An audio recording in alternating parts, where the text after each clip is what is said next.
জয়রামবাটিতে শ্রীমায়ের মন্দিরের দ্বার দেশে সর্বশেষ সোপানটি থেকে বেশ কয়েক হাত অন্তরালে নির্দিষ্ট একটি স্থানে দাঁড়িয়ে থাকে কৃষ্ণকায় লোলচর্ম শীর্ণ দেহ এক বৃদ্ধ। অতি মলিন শতচ্ছিন্ন এক ফালি কাপড় যেন নিছক নিয়ম রক্ষার্থেই কোমরে জড়ানো তার।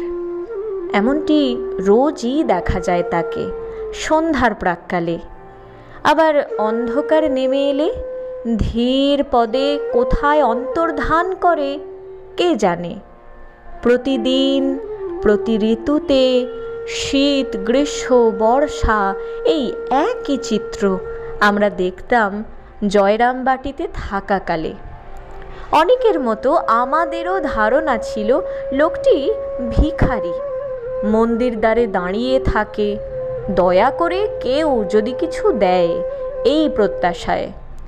অবশ্য এই ধারণা যে কত ভুল তা অচিরেই বুঝেছিলাম, এবং সে বোঝানোটাকেও মনে করি ভ্রান্তিহরা চৈতন্যদাত্রী মায়েরই এক আশ্চর্য খেলা। আশ্চর্য এই ভিখারির প্রতীক্ষা কোনো ভিক্ষা লাভের জন্য তা কিন্তু কেউই জানতে আগ্রহী নয়। ভিখারিকে হাত পাততে কেউই দেখেনি, তথাপি সে ভিখারি মায়ের দুয়ারে দাঁড়িয়ে। তার গলিত প্রায় দুই নেত্র নির্নিমেষ সংলগ্ন হয়ে থাকত শ্রীমন্দিরের বেদিকায় আসীন মাতৃমূর্তির সকরুণ আঁখি যুগলে। ভিখারি কি তবে মাত্র মায়ের কৃপা দৃষ্টিপাতের জন্যই ভিখারি? দেখেছি কিছু খেতে দিলেও খায় না, অথচ এই নাও মায়ের প্রসাদ, এটি বলা মাত্রই দুই করতল যুক্ত করে অঞ্জলি পাতত, অথবা বসে পড়ত পাতা নিয়ে। বড় বিস্ময়কর তার আচরণ। দিঘির পাড়ে একটি ঝুপড়ি, তাতেই তার অবস্থান, সেটিই তার ঠিকানা। আশেপাশে দু চার ঘর সাঁওতাল পরিবার বাস করে। তারা মেয়ে পুরুষ সবাই দিন মজুরের কাজ করে অন্ন সংস্থান করে। খোঁজ নিয়ে জানা গিয়েছিল মায়ের দ্বারের ওই আশ্চর্য ভিখারিটিকেও প্রতিবেশী ওরাই এক আধমুঠো অন্ন দিলে তবেই খাওয়া হয় তার, নচেত সম্বল আহেরের জল। আহের অর্থাৎ দিঘি, দিঘির জল, অর্থাৎ পৃথিবীতে সে সম্পূর্ণই একা। পরিবার পরিজন কেউই ছিল না। একমাত্র যিনি ছিলেন, যিনি চিরদিনই থাকেন, সবার জন্যই আছেন, তিনি তো চিরকালের মা, ইতর জীবেরও মা। সেই তারই দুয়ারে গিয়ে সে দাঁড়িয়ে থাকে, মাত্র তারই মুখের পানে তাকিয়ে। সংগৃহীত পরিচয় তার এই পর্যন্তই। আস্তানায় একদিন বিকেলে সরাসরি গিয়ে হাজির হয়েছিলাম।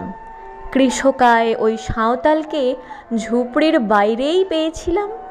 নমস্কার বিনিময় নয়, নমস্কার নিবেদন করে জিজ্ঞেস করেছিলাম কি তার নাম। উত্তর সরল ও স্পষ্ট, হাবু মুন্ডা। জানতে চেয়েছিলাম, তুমি রোজই মায়ের মন্দিরের বাইরে গিয়ে দাঁড়িয়ে থাকো দেখতে পাই, তুমি কি মাকে দেখেছ কখনো? ততোধিক সরল সুস্পষ্ট জবাব, দেখেছি। কত বয়স তোমার? জানি না। মাকে কবে দেখেছ? ছেলেবেলায়। কোথায় দেখেছ? এখানকেই। কতদিন দেখেছ? অনেকবার। কিছু মনে আসে তার কোনো কথা? আমার সঙ্গে কথা বলেনি। তাকে কেমন দেখেছ, কীরকম চেহারা, তা কি মনে পড়ে একটুও? পড়ে। দেখতে তিনি কেমন ছিলেন?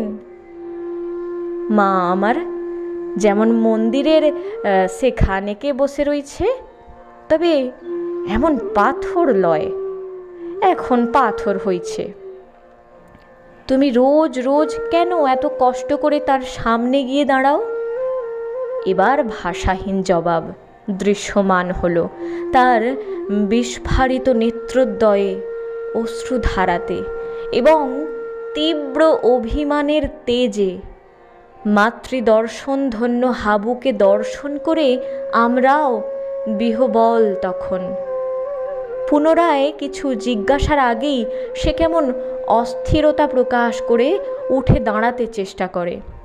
বললাম, কেন উঠছো? উনি বললেন, আমি যাব। কোথায়? ওই শেখাকে মায়ের বাড়িতে। এক্ষুনি কেন? যদি কথা বলে। মুগ্ধ সম্মোহিত আমরা মায়ের মুখের একটু কথার কাঙাল অদ্ভুত সেই ন্যাওটা শিশুটিকে দেখে। বলেছিলাম বারবার, মিনতি জানিয়েছিলাম, আরও একটু বসো। সখেদে কাঁপা গলায় আমাদের শুনিয়ে দিয়েছিল, ওগো অমনটি বলবেকনি, মার মুখের কথা যে আমাকে শুনতেই হবে। আমার সঙ্গে একটা কথাও বললনি আমি কবে মরে যাব। ও বেটি শুধুই চেয়ে চেয়ে দেখল, কথা বললনি আজও। একটা কথাও কি বলতে লাই এ বুড়াটার সঙ্গে? কেমন মা বটে, এই দুঃখ নিয়েই আমার মরণ হবে, তবু বলবেনি, পাথর বটে। হাবু মুন্ডার সেদিনের সেই চোখের জল আমাদের সম্বিত এনে দিয়েছিল। মায়ের মুখের মিষ্টি সম্ভাষণ শুনতে হলে বুঝি এমনটি ব্যাকুলতা প্রয়োজন, অমনি অকিঞ্চন হতে হবে। হাবু মুন্ডার সঙ্গে পরে কতবার দেখা হয়েছে, ঠিক ওই মায়ের মন্দিরের সম্মুখ ভাগে আম গাছের তলায়, অথবা কোনো দিন দিঘির পাড়ে তার ঝুপড়িটির কাছে। যে কোনো জিজ্ঞাসারই একই জবাব মিলত তার মুখে। এক একদিন বড় করুণ আর্তনাদও শোনা যেত, মা আজও কথা কইল না। সে তো পরোয়া করতো না কাউকেই, মরণ কেউ নয়, কিন্তু আক্ষেপ তার একটি, যাওয়ার আগে মায়ের মুখের কথা একটি বার শুনবে, না শুনলে যেন সে মৃত্যুদূতকেও অপেক্ষা করতে বলবে। মা কি পারবেন পাথর বধির হয়ে বসে থাকতে এই বুক ভরা আক্ষেপের পরেও?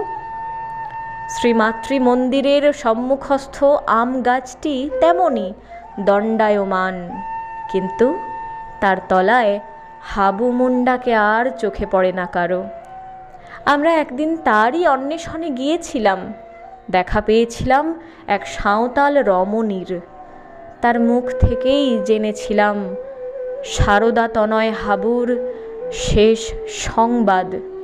কেউ জানে না কবে কোন সময়ে সে মায়ের মুখের ডাক শুনে মায়ের শ্রীপদে মিলিত হয়েছে।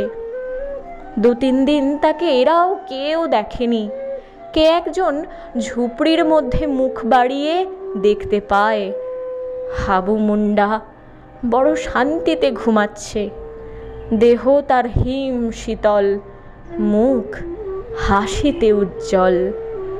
হাবুর আজীবনের প্রতীক্ষা ও তপস্যাকে এইভাবেই মা পূর্ণ করলেন। হাবুর মুখে কোনো অন্তিম স্বীকৃতি শোনার জন্য কেউই কাছে ছিল না।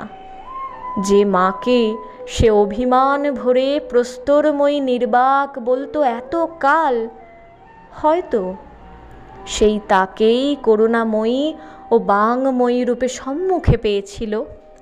নিরস নিরক্ষর হাবুর বিশুষ্ক কণ্ঠে কোন জ্ঞান তখন উৎকীর্তিত হয়েছিল কে জানে।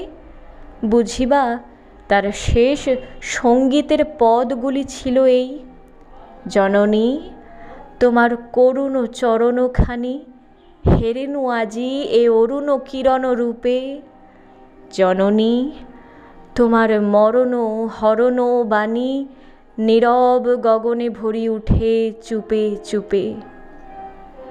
তথ্যঋণ প্রকৃতিং পরমাং স্বামী অবযোজানন্দ।